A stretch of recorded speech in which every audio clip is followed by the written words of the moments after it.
para que ustedes puedan trabajar ya el primer práctico. Así que bueno, vamos a pasar. El micrófono de ustedes lo pueden activar en cualquier momento, detenerme, ¿sí? No usemos la manito porque por ello voy a estar yendo y viniendo de una ventana a otra. Entonces, simplemente activan su micrófono y me interrumpen cuando necesitan hacer una pregunta, tienen alguna duda, ¿sí? No hay ningún problema. Por ahí por ahí tal vez pueda interrumpir por algún compañero que haya salido de la clase. Suele ocurrir que se detiene su transmisión o algo y tiene que volver a ingresar, o algún compañero que ingrese más tarde. Entonces me detengo un ratito para poder hacerlo ingresar al aula. Bueno, muchas gracias. Vamos a pasar a ver la primera presentación. Si me esperan un ratito.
¿Pueden ver mi presentación en este momento?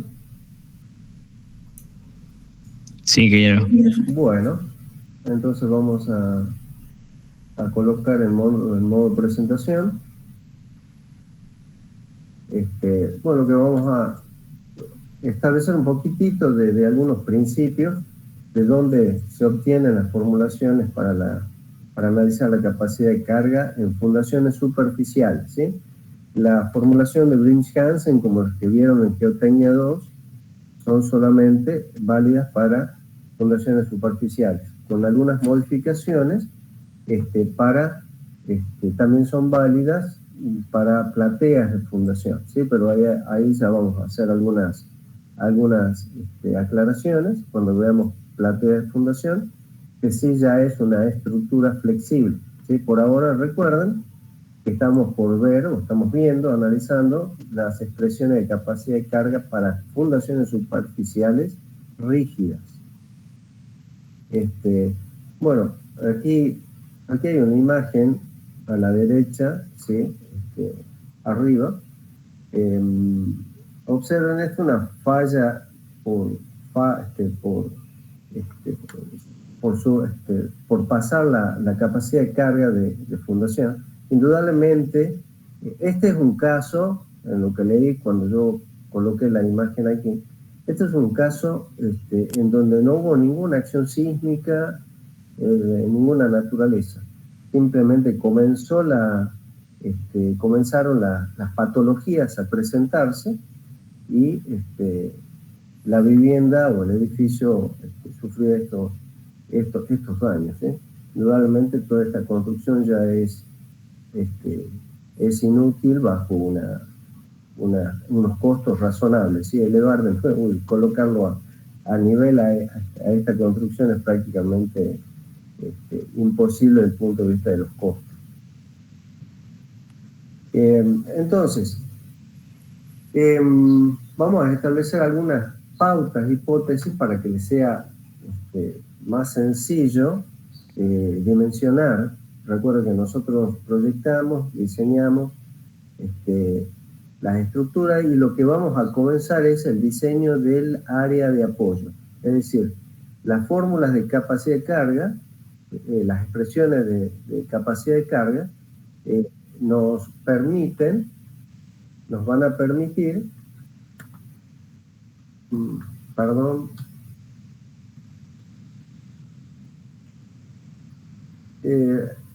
si le pueden avisar por favor a los chicos, si alguien falta a ingresar al aula, por favor si les pueden avisar, así no estamos yendo y viniendo. Bueno, entonces como íbamos diciendo, aquí hay algunos factores que influyen en las dimensiones de esa área de apoyo que nosotros ahora vamos a dimensionar. Entonces, depende del tipo de estructura que estemos proyectando, de las acciones, de la naturaleza del suelo y sus condiciones físicas y de la tecnología disponible, entre otras consideraciones, ¿sí? El suelo de apoyo es parte de la estructura de fundación, es decir, la verificación de las condiciones del comportamiento del suelo implican el diseño de la fundación completa, ¿correcto? Y vamos a considerar que ese suelo es el suelo de fundación, es parte de la fundación.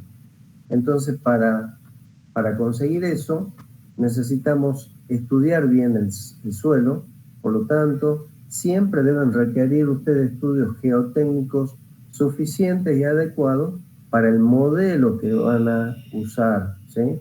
Los modelos de capacidad de carga como Brins-Hansen exigen parámetros básicos, ¿sí? Por lo tanto, con estudios sencillos como la clasificación de suelo y los parámetros básicos de densidad, nivel freático, porque hay que conocer el nivel freático máximo, y un análisis, un ensayo corte directo para establecer el ángulo de fricción y la cohesión es suficiente para usar las fórmulas de capacidad de carga que vamos a ver. No así si necesitamos hacer un análisis más profundo y ya pasar a modelos constitutivos más precisos.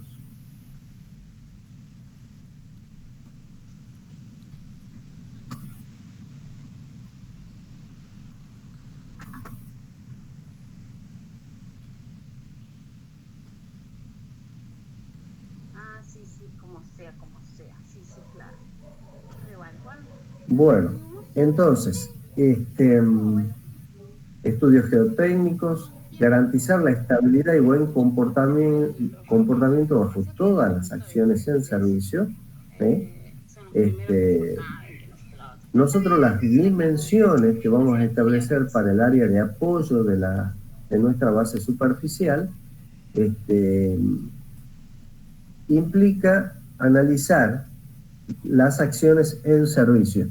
Tengan cuidado ahí que los estados últimos también, hay estados últimos que son parte de las acciones en servicio. Por ejemplo, el sismo es un estado último, es una acción última, es parte de las acciones en servicio. Todo lo que sean estados combinados con mayoración, eso ya es para el diseño del hormigón, ¿sí? Del hormigón armado, y eso ya vamos a hacer, o de la estructura metálica que estemos diseñando. En ese caso sí se aplican los coeficientes de mayoración. Nosotros vamos a trabajar con acciones en servicio para establecer las dimensiones de apoyo de la base. La otra consideración muy importante, no dañar estructuras cercanas.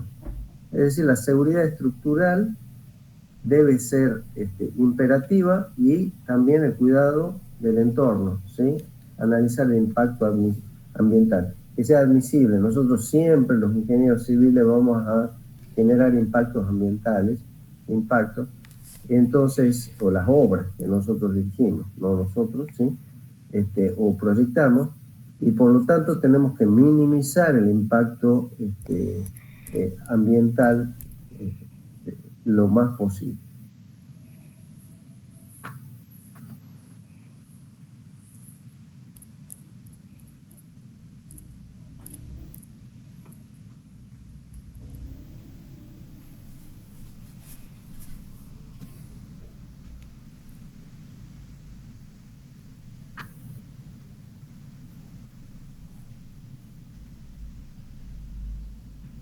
Bueno, entonces, repasando un poquito, de qué depende las dimensiones de esa fundación que vamos a dar, de esta área de apoyo, de la superestructura, es decir, del tipo de estructura, ¿correcto? En combinación con el tipo de suelo, la naturaleza del suelo, las condiciones físicas. Entonces eso va a depender que una cierta estructura de importancia deba pasar a ser fundada con otro tipo de fundación. Entonces, las fundaciones directas y superficiales que estamos analizando aquí están limitadas a las condiciones físicas, la naturaleza del suelo y al tipo de estructura que estamos por soportar, y de las acciones, naturalmente. Entonces, ¿qué es una fundación superficial? Por empezar, como premisa, nosotros vamos a establecer un horizonte de apoyo de todas las bases que constituyen el sistema de fundación de una edificación. Entonces, eso también ya está establecido en la CIRSOC, ¿sí? En la CIRSOC 103 recomienda establecer un único horizonte de apoyo, ¿sí? En el terreno. Por lo tanto, la cuota de fundación es la misma para todas las zapatas que integran un sistema de fundación de un edificio. Nosotros estamos analizando las fundaciones que serían las más económicas, ¿sí? Siempre y cuando puedan ser aplicadas, corresponde aplicar este tipo de fundaciones, ¿sí? Fundaciones directas superficiales, antes de pasar a fundaciones más básicamente caras. Siempre la premisa es la seguridad y el buen comportamiento estructural de todo el conjunto. Eso implica el buen comportamiento mecánico del suelo, ¿sí? Bueno, aquí hay simplemente algunas imágenes de distintos tipos de cimentaciones superficiales. Nosotros vamos a ver zapatas aisladas. Vamos a ver zapatas aisladas.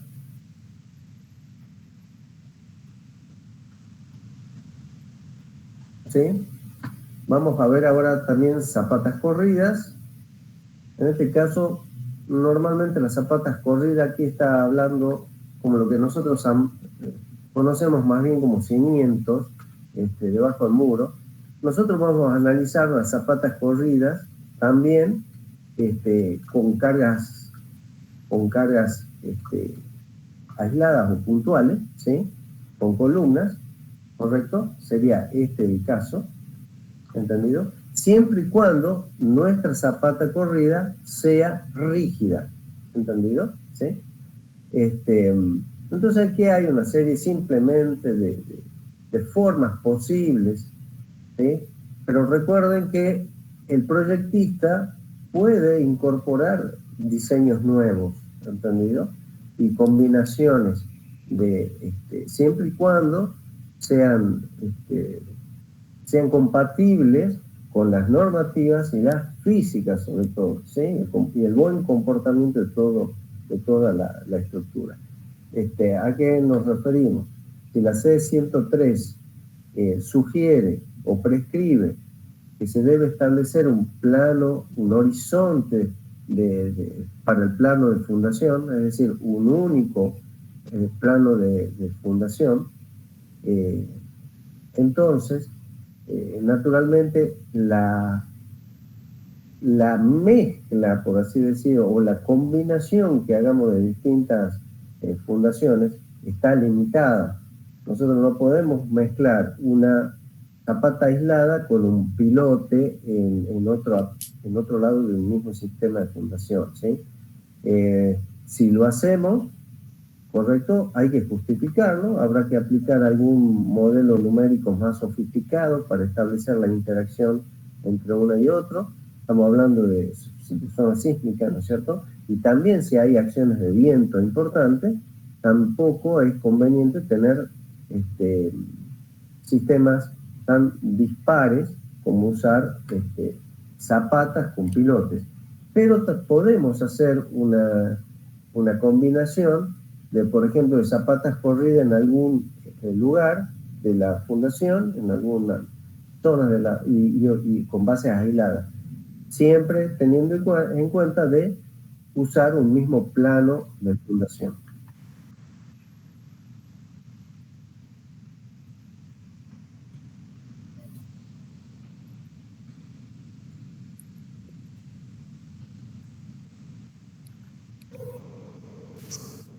Bueno, esto es lo que vamos a ver posteriormente, ¿sí?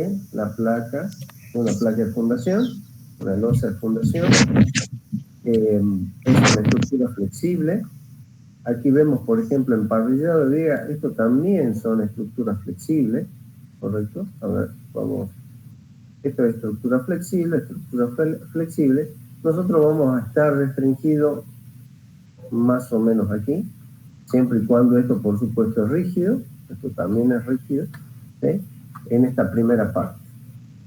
Entonces, las acciones que nosotros vamos a incorporar en nuestro modelo para dimensionar el apoyo tiene que ver con las solicitaciones que vienen de la superestructura. Le llamamos superestructura simplemente a la estructura que está por encima, ¿sí?, del plano de fundación, por encima de la fundación básicamente, ¿sí?, o del terreno natural si quieren. Y ya consideramos, por ejemplo, las columnas, la parte de columna que está embutida en el suelo.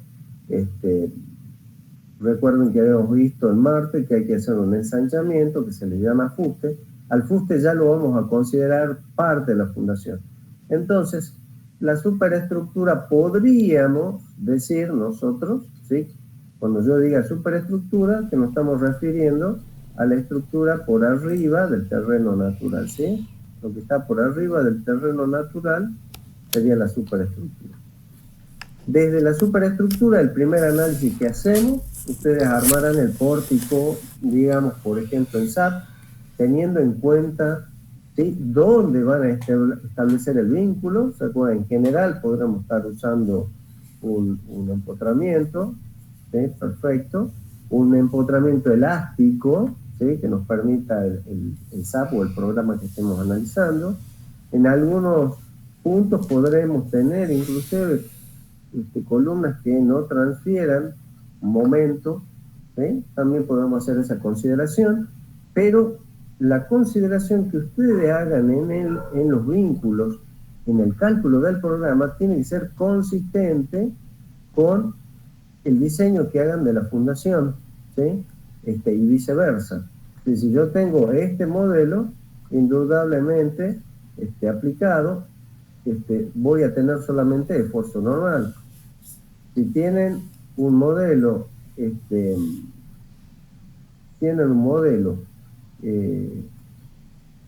de estas características, y bueno, tendremos esfuerzo no normal y tal vez corte, ¿sí?, sin momento. En cambio, en este tenemos las tres solicitaciones. Una aclaración: en zona sísmica o en áreas de viento, o ya directamente una recomendación constructiva sana, es vincular todas las bases. Si yo establecí este modelo en el SAP, yo voy a tener un desplazamiento que no es nulo, ¿sí?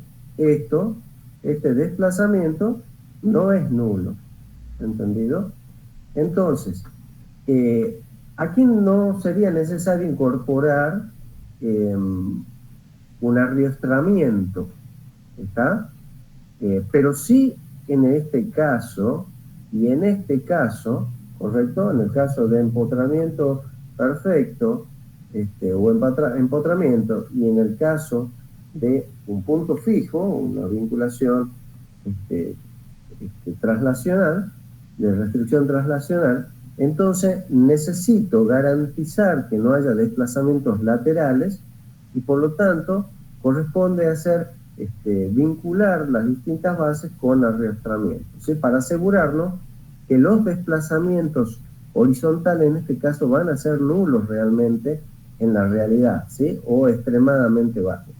La normativa en estos casos, voy a volver a ilustrar, en este caso, recuerden que esto es simplemente una representación, en este caso, la normativa hay que tener cuidado, también prescribe un desplazamiento mínimo que hay que imponerle a la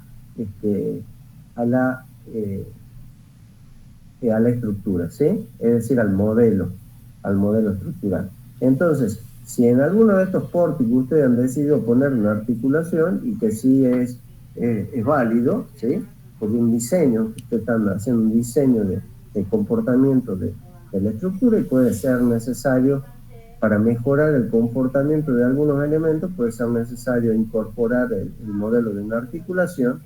Bueno, en este caso la normativa prescribe algún desplazamiento mínimo que hay que aplicar. Si en los modelos con sismo no llegamos a este desplazamiento, ¿sí?, normativo, ¿correcto? Entonces hay que aplicárselo al modelo en una nueva combinación de estado y carga.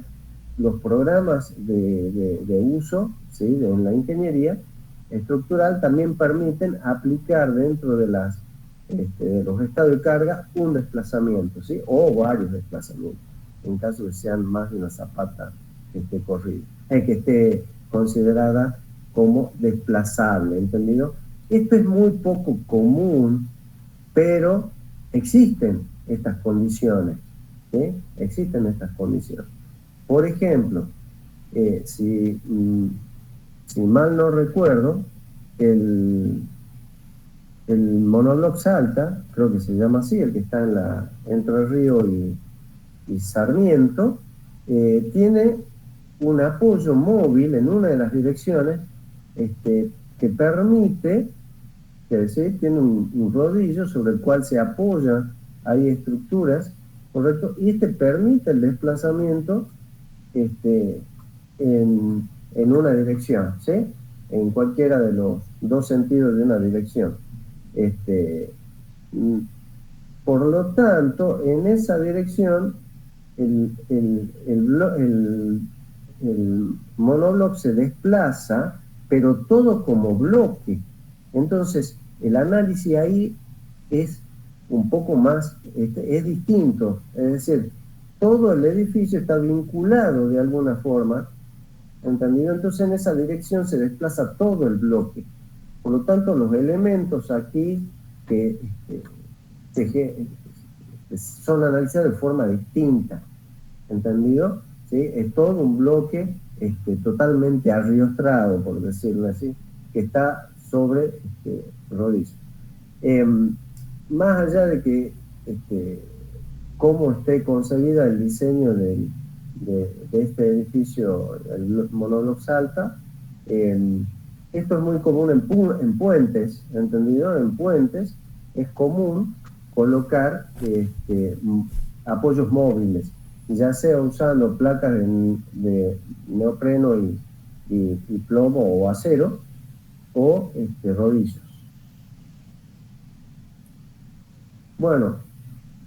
Este es el ensayo esencial, por llamarle así, fundamental, para calibrar, primero para concebir modelos constitutivos para suelos, y segundo para calibrar un modelo constitutivo para un problema particular. ¿Qué significa calibrar un modelo constitutivo? Significa agregarle los parámetros consistentes, parámetros físicos del suelo analizado, que me permitan dar una respuesta lo más próxima posible al comportamiento del suelo, ¿sí? Recuerden que todos los modelos numéricos son una aproximación. Cuanto más laboratorio tengamos, mejor aproximación tendremos de los parámetros. Los modelos constitutivos para suelo hay que tener cuidado al manejarlos. Por ahí requieren algunos otros ensayos exhaustivos más, ¿sí? para su calibración. Y a veces que se modifiquen ciertos parámetros, hay ciertos parámetros físicos que los parámetros numéricos no tienen por qué coincidir exactamente, ¿sí? Si yo tengo el ángulo de fricción interno, hay un ángulo de fricción que se llama ángulo de fricción en estado crítico. Es algo difícil es un valor, si no se hace un ensayo triaxial, es completamente imposible tenerlo, ¿sí? Y al no tenerlo, y muchos modelos piden el ángulo de dilatancia, y el ángulo de dilatancia depende del ángulo de fricción en estado crítico, que se llama, que es el ángulo de fricción interna que se mide al momento de la primera falla ya global cuando comienza la falla o la rotura de la probeta que se está analizando, ¿sí? En ese punto se obtiene lo que se llama el ángulo de fricción interno crítico, en estado crítico, ¿sí? Entonces, ese valor solamente se puede establecer con un ensayo triaxial. Y terminamos inventando valores numéricos en el programa porque nos piden el ángulo de dilatancia, ¿sí? Entonces por lo tanto, no hay que acostumbrarse a andar inventando valores. Si uno no tiene todos los valores físicos requeridos por el modelo constitutivo que vamos a emplear, hay que pasar a usar otro modelo constitutivo más sencillo. Es preferible usar modelos más sencillos, pero de los cuales se tenga todos los parámetros, ¿correcto? Por eso que existen las expresiones de capacidad de carga de Brink-Hansen y anteriores, ¿sí? Para usar parámetros físicos elementales y básicos. Entonces, recordando, ¿sí? Antes de salir de esta diapositiva, en un ensayo triaxial se somete a la probeta que está normalizada. En general, el diámetro es la mitad de la altura, o la altura de la probeta es 2 veces el diámetro. Se somete se inicia el proceso con una presión de cámara, ¿sí? Aquí está denominada como sigma 1, ¿sí? Sigma 1 la presión de cámara, en todas las direcciones, ¿correcto? ¿Sí? Incluida la dirección axial de la probeta, para luego aplicar una presión de desviación. ¿Cómo se aplica la presión de desviación? Perdón.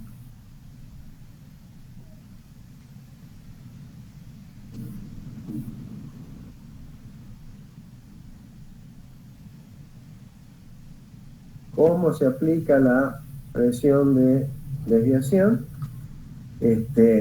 Se aplica a través de un émbolo en la dirección, ¿sí? de un eje, ¿sí?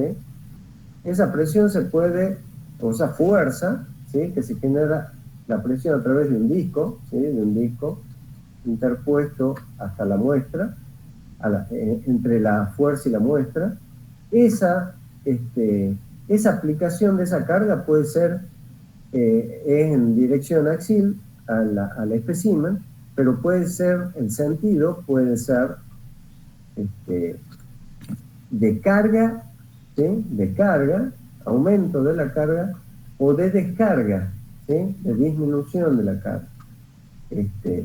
En ambos casos se obtienen valores distintos para los parámetros, ¿sí? Y eso dependerá de qué estamos analizando.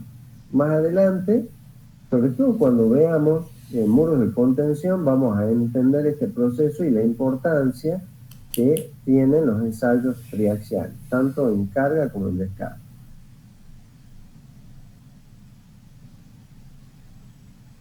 Bueno, eso es un poquito lo que estábamos hablando. Cuando falla la muestra, ¿sí? Digamos que esto es el eje hidrostático de presiones, es decir, la presión de cámara, ¿correcto? ¿Sí? Y la presión de desviación es cuánto nos desviamos de esa presión hidrostática, así entre comillas, ¿correcto? Entonces, a medida que incrementamos, por ejemplo, la fuerza, ¿sí? en la fuerza de compresión en la probeta, el punto, ¿sí? del análisis, este es lo que se conoce como espacio de Westergaard, lo que como está puesto aquí en la diapositiva, puede ser en otro sistema de ejes coordenados. Aquí están en función de los valores de las tensiones principales, ¿correcto? Y esto que aparece aquí, Q, es el invariante de segundo orden, que nos da la magnitud de la tensión de desviación. No me acuerdo si lo puse aquí, me parece que no la escribí a Q.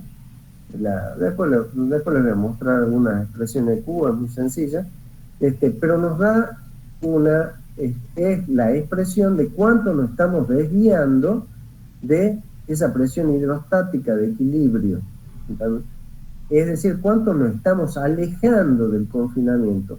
Este valor nos dice cuánto nos estamos alejando del confinamiento, que sería la presión hidrostática, lo que llamamos presión hidrostática, ¿sí? En el suelo realmente sería la litostática, pero no hay gran diferencia. Bien.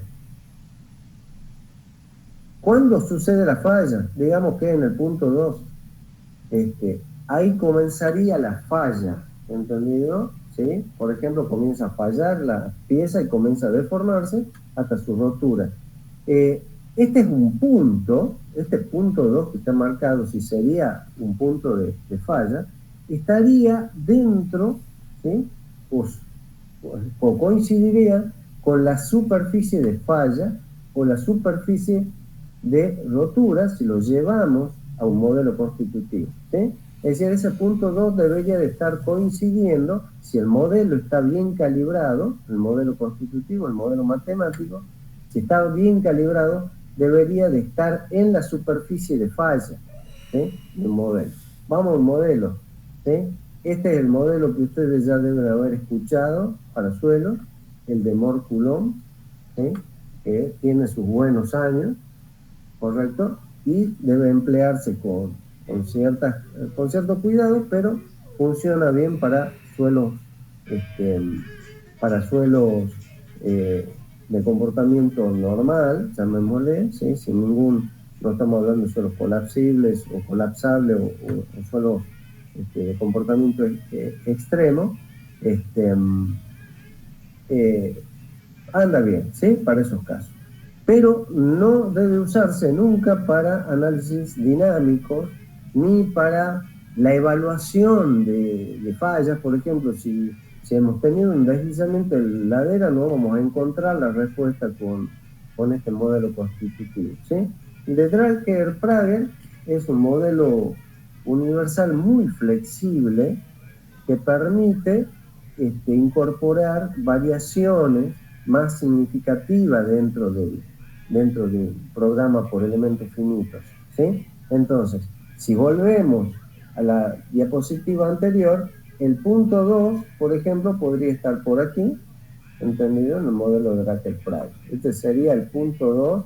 Hemos llegado ahí al primer punto de falla. ¿Quiere decir que la probeta se destruyó? No, todavía no.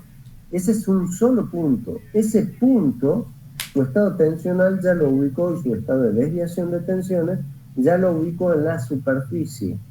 ¿Entendido? ¿Cuándo va a terminar fallando todas las los puntos? ¿Cuándo va a terminar fallando el espécimen? ¿Sí? ¿Cuándo va a terminar esta muestra colapsando? No sé, en una forma así, o partiéndose directamente. Cuando una cantidad muy apreciable, si lo comparamos con el modelo numérico, de puntos, ¿sí?, han tenido su tensión, han llegado a su tensión máxima, ¿sí?, posible. Por supuesto que en el estado natural irán variando, no vamos a encontrar un modelo constitutivo que represente exactamente todos los puntos, pero están en la superficie o muy en la cercanía de esta superficie, que la llamamos superficie de falla o de fluencia, ¿sí? Cuidado con la palabra fluencia, que viene de dos metales, ¿entendido?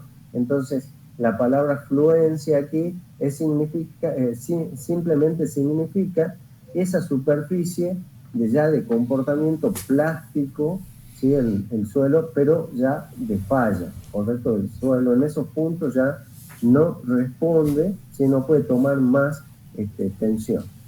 ¿Se puede mover sobre la superficie de falla? Sí, ¿entendido?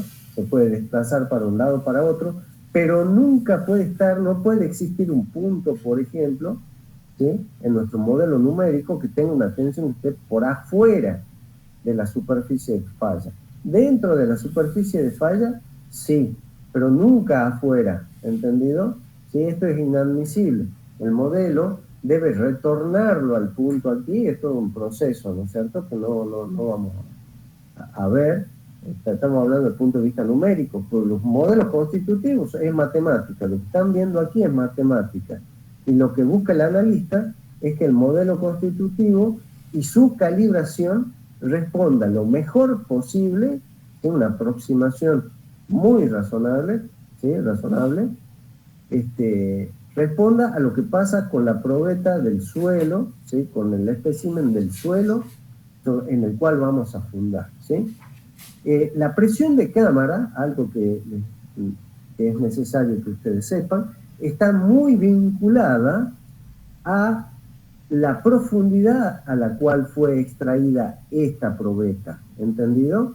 Cuando ustedes extraen un pedazo de suelo, ¿sí?, un cilindro de suelo, ¿sí?, se extrae un cilindro más grande y se van tallando estas muestras, esa muestra está sometida a un cambio brusco en su estado, ¿sí? Ese pedazo de suelo pudo haber estado en ese muchísimo tiempo en un mismo estado tensional, ¿correcto? O dentro de cierto rango de modificación de su estado tensional. Cuando nosotros lo sacamos, queda la presión atmosférica nada más esa muestra, ¿sí? Ahora hay extracciones más sofisticadas que permiten que esas muestras queden encapsuladas en un tubo, y ese tubo a presión, pero son extracciones un tanto bastante sofisticadas y muy caras.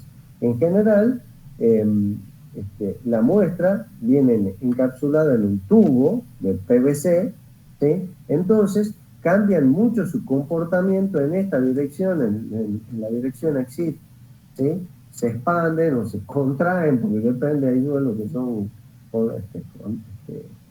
colapsables y pueden sufrir una contracción al ser extraído, pero básicamente la presión de cámara que yo le voy a aplicar en mi ensayo triaxial, y que es fundamental, tiene que ver con la presión a la cual ha sido extraída esa muestra, ¿sí?, a esa ¿entendido? Y el peso de este suelo que hay que analizar, es decir, que es fundamental en el sondeo establecer las distintas capas y establecer continuamente la densidad y las propiedades de esos suelos anteriores, ¿sí? Se van obteniendo, se van analizando muestras de distintas profundidades para poder recomendar en qué lugar hacer la fundación. Entonces, en general, se debería de hacer el ensayo triaxial al principio del proyecto y luego ya en el proyecto ejecutivo. Durante el proyecto ejecutivo hay que hacer ya un modelo, una toma de ensayos. ¿Sí? Esta primera etapa podría ser exclusivamente con corte directo, ¿entendido? Pero si yo ya tengo que realizar un ensayo triaxial a una muestra a cierta profundidad, entonces en ese caso necesitaríamos aplicar para cada profundidad, ¿sí? la presión de cámara correspondiente a esa profundidad para los distintos estratos de suelo, ¿sí? Pesos de estrato de suelo.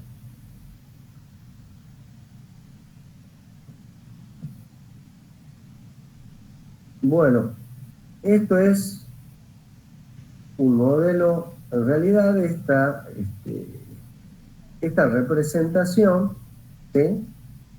Se obtiene, está alisado por supuesto, está suavizado, pero se obtienen de ensayos triaxiales, ¿sí? Se ve así todo lineal porque normalmente se trabaja con escalas logarítmicas en un sentido y por lo tanto para darle una forma más lineal a la representación. Pero normalmente en el ensayo triaxial, fíjense todos los datos aquí son algunos, nada más los datos que se pueden obtener. Entonces tenemos las líneas de consolidación, la línea de consolidación de referencia,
grados.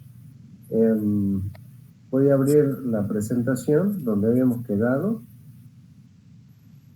Si me permiten.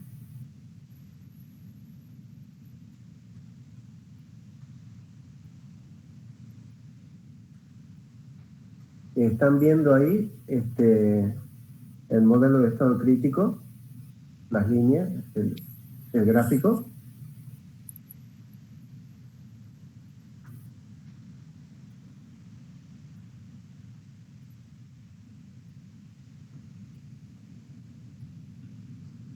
Hola, ¿me escuchan?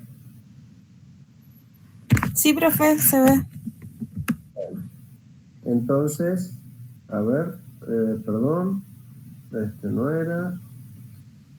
Ahora pueden ver. ¿Sí? Suelos, modelos de estado crítico, ¿se puede ver? Sí, profe. Sí, se ve, Bueno, profe. muchas gracias. Entonces vamos a ir a la presentación. Entonces, estamos viendo aquí, son los resultados de ensayos triaxiales que nos permiten encontrar estas curvas que son fundamentales para los modelos de estado crítico. Básicamente, el ensayo triaxial ha nacido conjuntamente con los modelos de estado crítico. ¿Sí? Entonces tenemos, fíjense que las pendientes de la línea de consolidación de referencia y la de estado crítico es la misma, ¿sí? Son paralelas en una escala logarítmica, ¿sí? Si no estamos en escala logarítmica, fíjense que continúan paralelas a pesar de ser curvas, ¿entendido? Aquí tenemos la misma representación de este gráfico, ¿correcto? Estoy hablando de ¿sí? De este gráfico, la misma representación aquí en escala logarítmica. Entonces quedan rectas, pero siempre tenemos la misma distancia en puntos consecuentes. Luego tenemos de la línea de estado crítico, que ya vamos a ver enseguida, de todas formas les adelanto, hay una pendiente. Esa pendiente la vamos a llamar, en realidad es la mayúscula de mi, ¿sí? de la mu, ¿sí? M, la vamos a llamar M simplemente, ¿sí? La distancia, que es siempre la misma, entre la curva entre la línea de consolidación y de estado crítico, es esta XR, ¿sí? Que tiene esta expresión que sale simplemente de la geometría, de analizar la geometría de las curvas, ¿correcto? Estas curvas, vuelvo a repetir, los puntos característicos que generan esta curva vienen del ensayo de triaxial. El parámetro de estado, ¿sí? Que es fundamental, esto es lo que define al modelo de estado crítico, es un parámetro de estado. Está definido por estos valores, ¿sí? Y es el característico al punto del estado actual de tensiones. Este gráfico que estamos viendo aquí, ¿sí? Todo este gráfico que estamos viendo aquí, es la representación de un único punto, ¿sí? De lo que pasa en el espécimen, ¿entendido? Dentro de él. Y es lo que sucedería en la realidad en un único punto que está sometido a una carga fuera de la carga de la carga hidrostática, ¿sí? Recuerdan, la carga hidrostática, ¿sí? O tensión hidrostática o de confinamiento es la que está referenciada en el eje de las X, ¿sí? Y, correcto, y en el otro sentido, aquí no aparece, porque estas representaciones de otros valores, en un estado tensional perpendicular al estado hidrostático aparece el estado de desviación que ya vamos a ver. Entonces, fíjense estos valores. El otro parámetro de importancia es la pendiente de la descarga de la línea de descarga elástica, ¿correcto? Entonces tenemos el punto de estado actual de tensiones, ¿sí? El parámetro de estado psi, que es la distancia, entre comillas, de ese punto, del punto de estado actual de tensiones, hasta la línea de estado crítico. La línea de estado crítico es una superficie particular en donde el sometido a una tensión, ¿sí? a una tensión desviadora, el suelo, ese suelo fluye, ¿sí? Está ya en un estado de fluencia, pero sin rotura, por eso son complejos los modelos de estado crítico, fluye sin cambios de...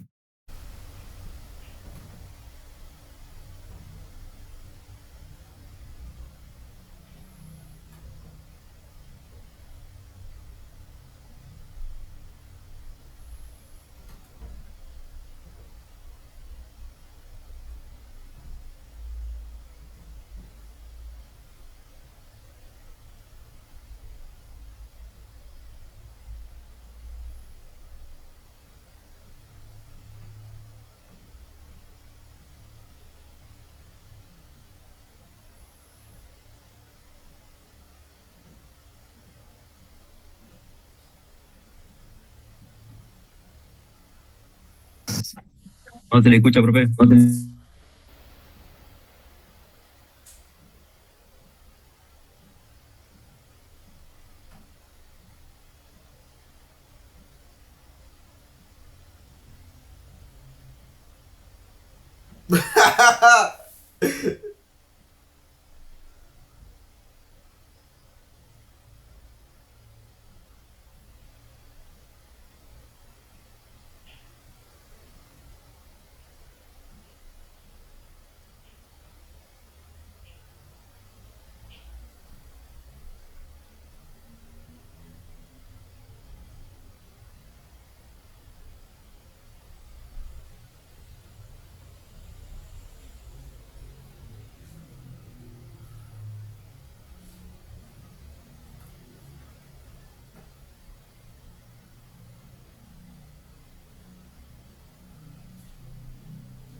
continuamente la conexión.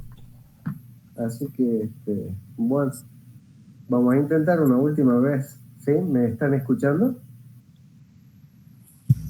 Sí, profe. Bien, disculpe. Así que libero en unos minutos. Bueno, vamos de nuevo a la presentación.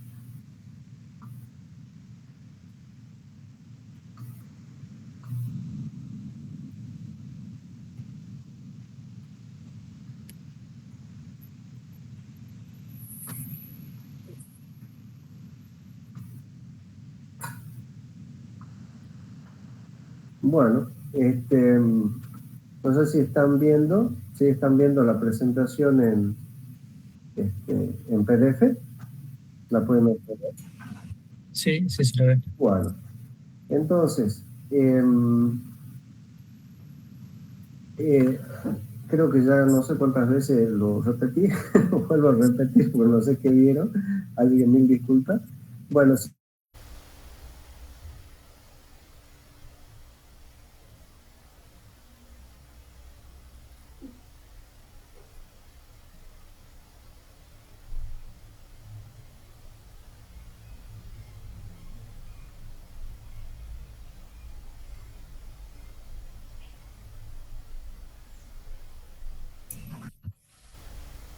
Se le sigue cortando, ingeniero, por los dudas.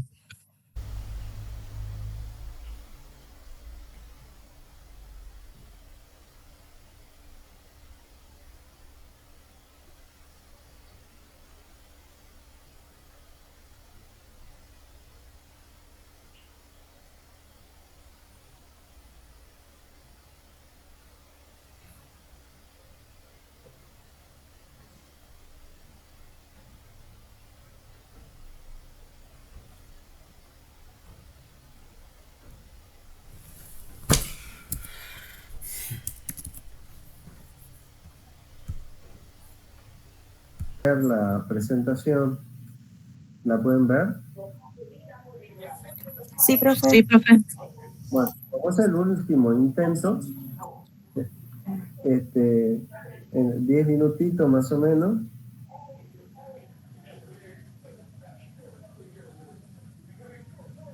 sí, yo sé que esto lo que vamos a hacer, ahí estoy viendo algunos mensajes del chat, que es verdad, está muy interrumpida la clase, así que esto lo vamos a volver a ver, ¿entendido?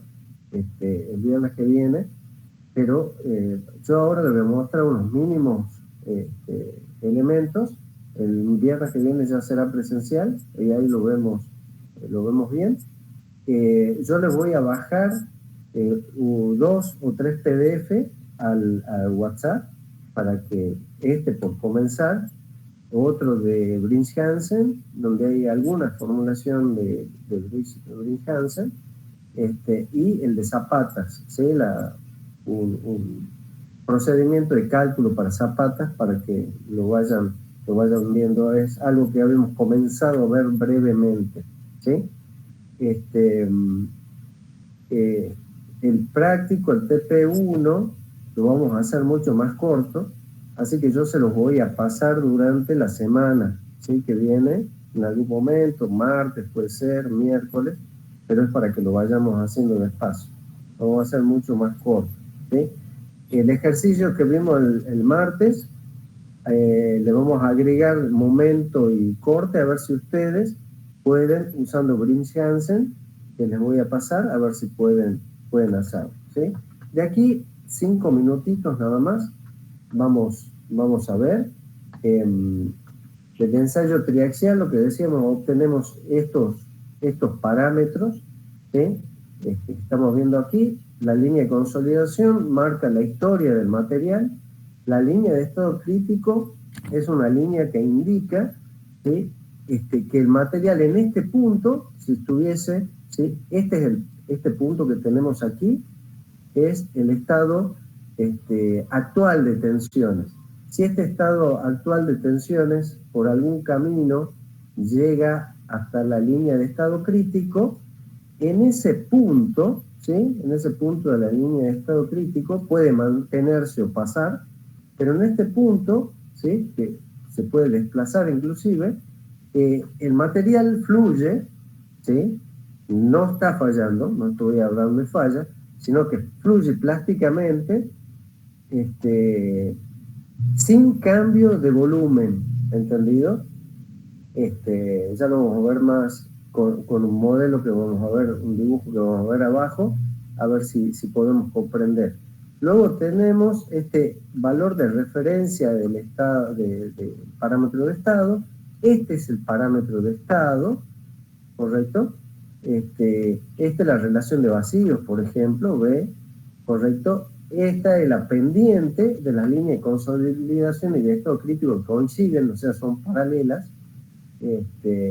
Y el parámetro del cruce, donde se intersectan la línea de estado crítico y ¿cómo se llama? Y el eje de vertical, donde están la relación de vacío.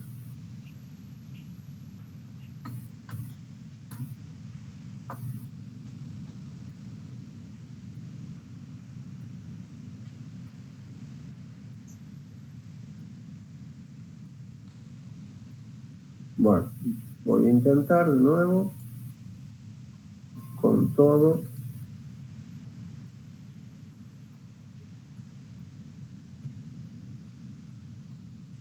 Bueno, ¿siguen viendo las imágenes? Sí. Bueno, vayamos rápidamente, ¿sí?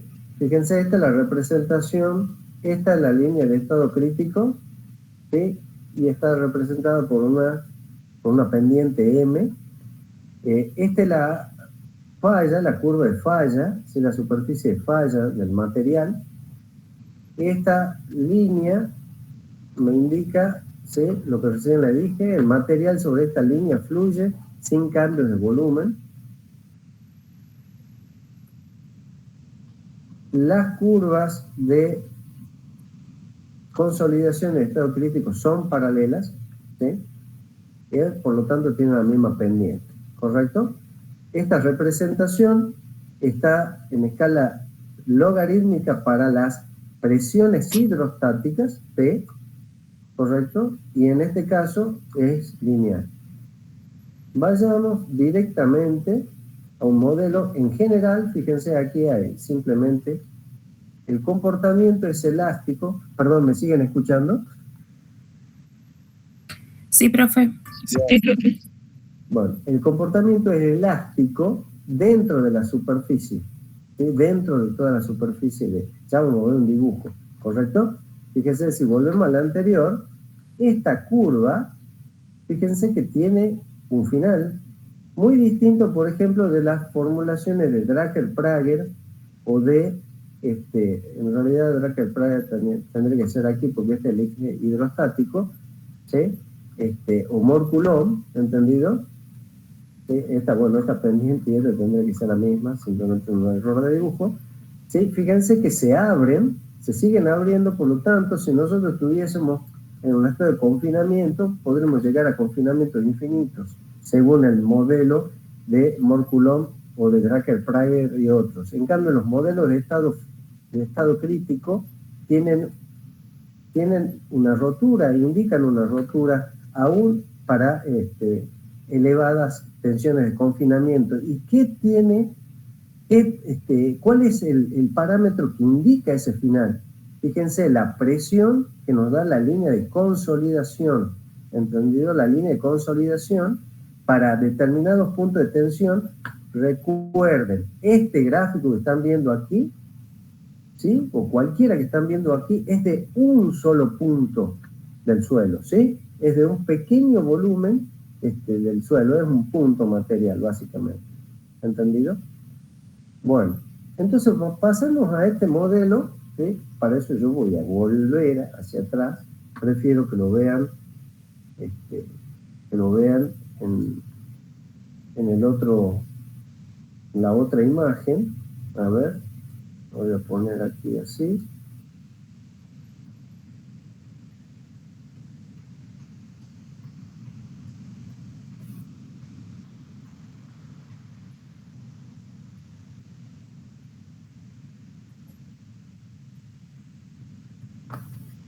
No sé si pueden ver, ¿es suficientemente clara la imagen?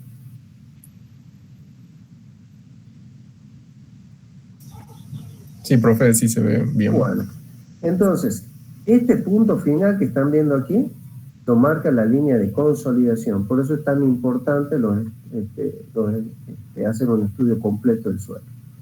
En este modelo de estado crítico muy particular, que se llama CAS, fíjense que perfectamente se puede analizar mezclas de suelos, ¿sí? Un suelo natural. Este modelo es tan complejo que puede analizar un suelo natural de cualquier composición, ¿sí? En cambio, otros modelos implican que son más para arcilla o más para arena, entonces hay problemas. Aquí fíjense que aparece la forma de este modelo tan complejo. En este modelo aparecen las tensiones de desviación, ¿sí? A través de un invariante de tensiones de desviación, el segundo invariante, el primer invariante de tensiones, que es la hidrostática, ¿sí? Es la presión de confinamiento, ¿correcto? Luego, yo no voy a hablar mucho de esto, pero esto es la relación de vacío, etc. En M están implicadas muchos de los datos que hemos hablado antes. Ahí está implicado, por ejemplo, el parámetro de estado que habíamos hablado antes. Digamos que aquí tenemos un punto actual de tensiones, ¿sí? ¿Sí? Ese es nuestro punto actual de tensiones. Esto que están viendo aquí se llama superficie de carga y tiene la misma forma que la superficie de fluencia. Esta es la superficie límite, le vamos a llamar en este modelo, ¿sí? Esta que está en negro es la superficie de carga, que se llama, ¿sí? Esta superficie de carga es un potencial plástico, ¿sí? Esto que está aquí hablando es una superficie o potencial plástico. ¿Qué me está diciendo esa superficie? ¿Hacia dónde va un determinado punto, es decir, cómo se va comportando un punto material del suelo mientras les voy incrementando la tensión de desviación o desviatoria. Este es el punto actual de tensiones y tiene una imagen, ¿sí?, en la superficie límite de falla. ¿Entendido? Punto actual de tensiones, imagen, esto es una cuestión numérica, en la superficie de falla. Por lo tanto, este modelo, ¿sí?, va prediciendo el recorrido hasta la falla. Naturalmente que este punto puede cambiar, cambia un punto aquí porque se incrementó la tensión de desviación, por ejemplo, entonces este punto se mueve hacia allá, tendrá una nueva curva negra, entendido aquí, que es la de carga, ¿sí? Y por lo tanto, al haberse movido aquí, tendrá una imagen distinta y estará por aquí, ¿sí? Pero esa imagen distinta puede estar en otra curva, porque esta curva que se conoce como límite, para este modelo, puede crecer o puede decrecer, de acuerdo que para un estado determinado de carga, el suelo se endurezca o se ablande, ¿sí? Hay muchos suelos que comienzan a endurecerse y luego al llegar a un determinado punto comienza la rotura y se comienzan a ablandar o rompen de forma que es muy poco común, pero arena sucede, rompe de forma frágil, es decir, se endurecen hasta un cierto punto, bajan brevemente y fallan. Hay otras arcillas muy blandas que cuando comienza la carga, esta superficie ya comienza a achicarse. Mientras esto se achica, esto se va agrandando. ¿Correcto?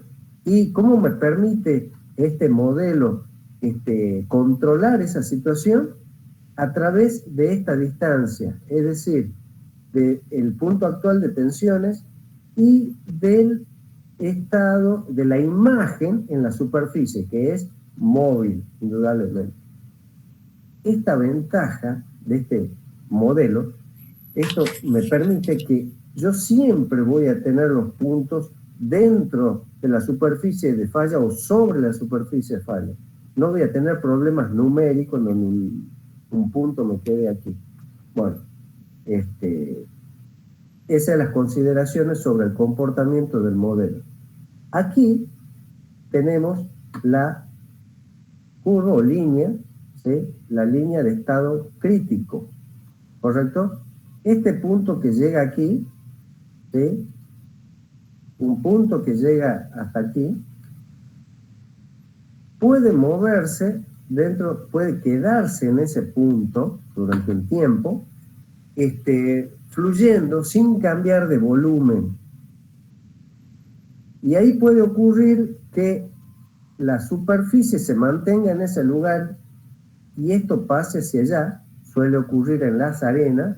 ¿Qué ocurre con ese punto? Se comporta, ¿sí? Y este punto llega aquí y resulta que sigo incrementando las tensiones de desviación y se acerca a la superficie de falla que se pudo haber endurecido, por ejemplo, pudo haber pasado esto, o pues se pudo haber reblandecido, ¿sí?, menos común en las arcillas, en las arenas. Pero ¿qué pasa? Al pasar un punto aquí, el volumen del suelo aumenta, ¿sí? Aumenta.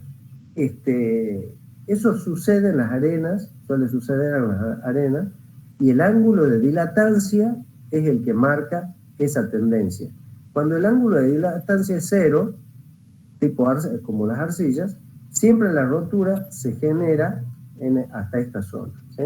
Dentro de esta zona, es de la línea de estado crítico hacia adentro.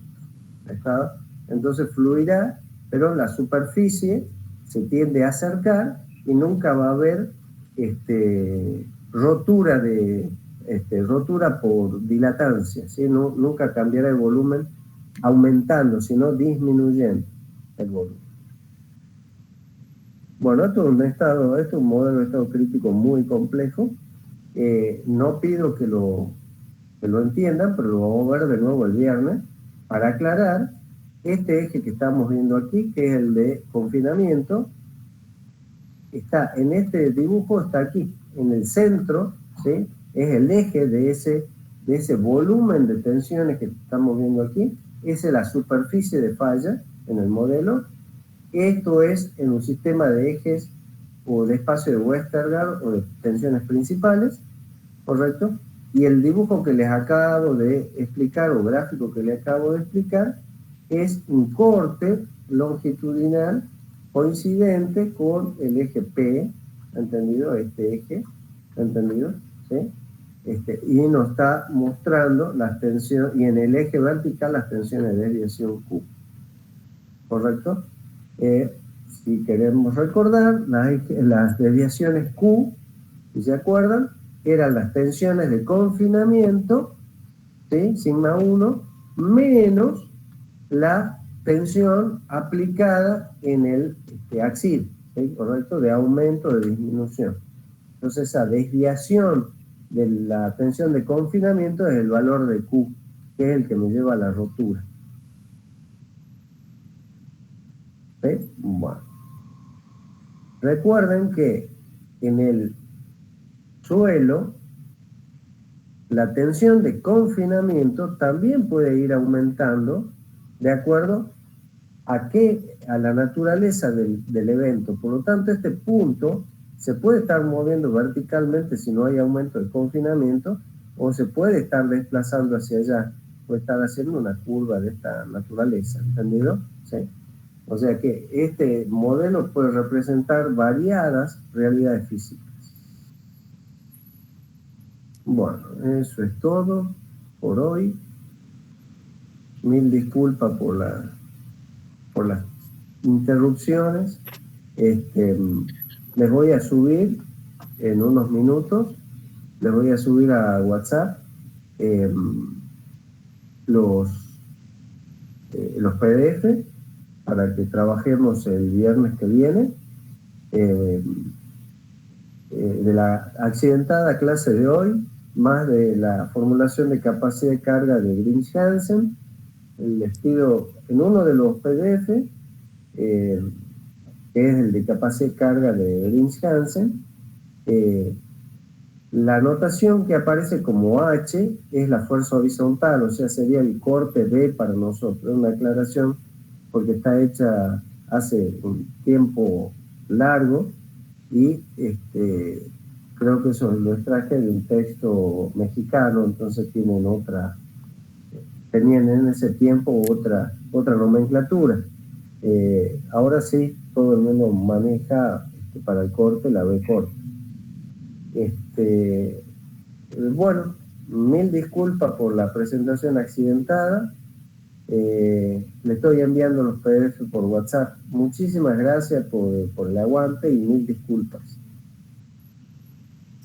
Muchas gracias, profe. Hasta luego. Hasta luego, chicos. Gracias, Chao, profe. Hasta muchas luego. gracias. Hasta luego. Chao, hasta luego. Hasta luego.